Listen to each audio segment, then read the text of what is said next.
Let's quickly learn how to use Google AI Studios on your mobile.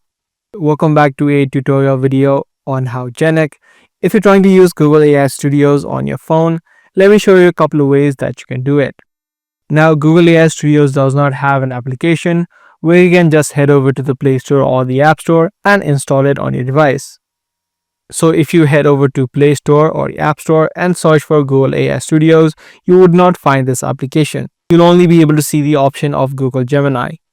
Now, in order to use it on your phone, what you can do is open up a web browser and then search for Google AI Studio. Once you do, just head over to the first link and you'll be straight away taken to its interface.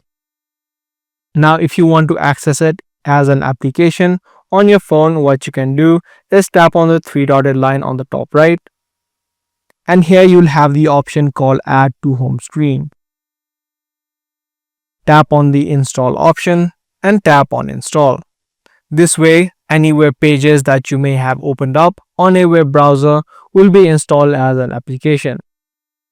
After the installation now has been completed, if you now head back to your home screen, you can see the Google AI Studios application. You can just tap open this application and use it as an application inside of your phone. So these are the two ways that you can use Google AI Studios on your phone, either through using a web browser or installing the web browser as an application. If this guide video was helpful to you, be sure to subscribe, share, and also give this video a thumbs up.